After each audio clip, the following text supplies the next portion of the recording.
today, well, not today, but right now, I'm going to be doing my GPS video, just a little bit over chapter 5 through 8. And this is mainly because we are having an Invertons class. We are having a test on Tuesday of next week. It'll be our second test of the semester. Yeah, and all that cool jazz. So he told us that, sorry, I hadn't found my pen. He told us that some of the things that we needed to focus on for the test was the temp scales. You need to know that Fahrenheit is 30, that water freezes at Fahrenheit at 32 degrees and at Celsius at 0 degrees, and that water boils at Fahrenheit for Fahrenheit is 212 degrees. For Celsius, water boils at 100 degrees. You need to know that heat is a form of energy. And yeah, I feel like I might have already went over some of these notes with you guys. Like real hard. And if I did, I'm very sorry. But seeing as you guys need to know this, then you might as well just like know it again. Because these are just things that you guys can add on to your test notes or your cards, and these are things that might get you a little bit higher on your grade.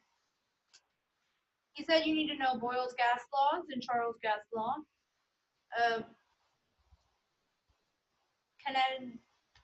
You probably need to know the kinetic theory of matter. You'll need to know about protons and electrons. You'll need to know which has a positive charge and which one has a negative. Protons have positive and electrons have a negative. Neutrons have no charge.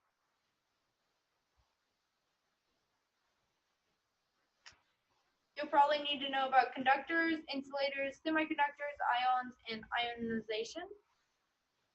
If you don't have those written down in your notes, you can always Google those and they give you pretty much the same answer. I've already looked into that. I missed some of our notes from chapter 8, which I have them on my phone. I just haven't recorded them into my handy dandy notebook yet. But we talked about radioactivity, so you'll need to know what blocks each radioactive thing. One of them was like a piece of paper, one was a couple tins of metal, a couple metal sheets of metal tin. Sorry, words sometimes don't help. And then another one was like concrete or something to that extent. So it was pretty intense. The half-life is the amount of time needed for 1/2 of the material to undergo radioactive decay. Hold on, I gotta fix that. Mine says 2 days for some reason.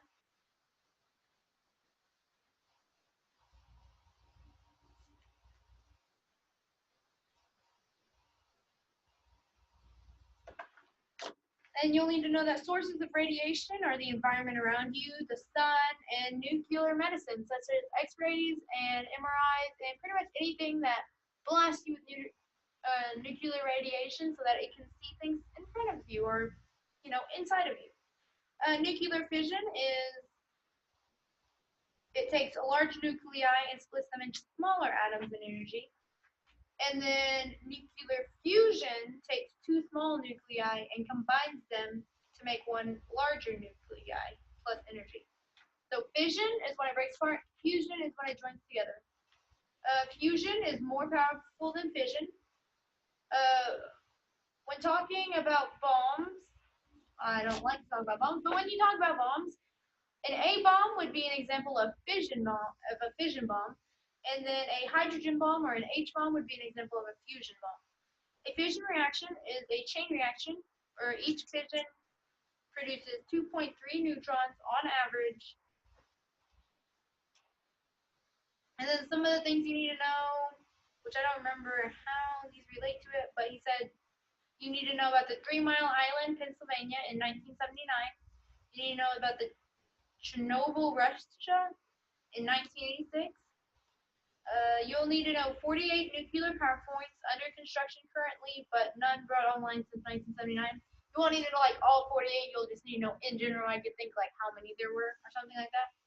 And you'll also need to know that 15,000 tons of nuclear waste are underground in the U.S. He put special instances on the fact that they're underground, so you'll probably super need to know that. That's all the notes I have for GPS. Like I said, you guys Thursday, Amberkin said that he would be giving us a study guide for the test and to go over it and basically treat it like homework. He either said that he'll give it to us Thursday or it was due Thursday. But I think you can print it off a Blackboard whenever you guys get a chance, and that way that will help you guys out. And it's going to basically be your study guide for the test, so it will have a lot of the stuff you need to be looking at anyways before taking the test. Don't forget that you can use a note card or anything you're having a hard time remembering, and you will need to bring a scantron to test class that day. Your labs 3 and 4 are due on Thursday. I haven't done them yet either. Don't worry. They're not very hard to do. My friend already did lab 3 and said it was fairly simple. And Everton did lab 4 with us in class. Well, he just showed us how to do it. And it was also fairly easy from my point of view. So as long as you have your lab kit and your homework assignment, your lab packet thing, I feel like you should be able to get those done within the next 24 hours or less time. So, that's all I have for you guys. This will be my last video before spring break at the least. And I hope you guys all enjoy your break. Bye-bye.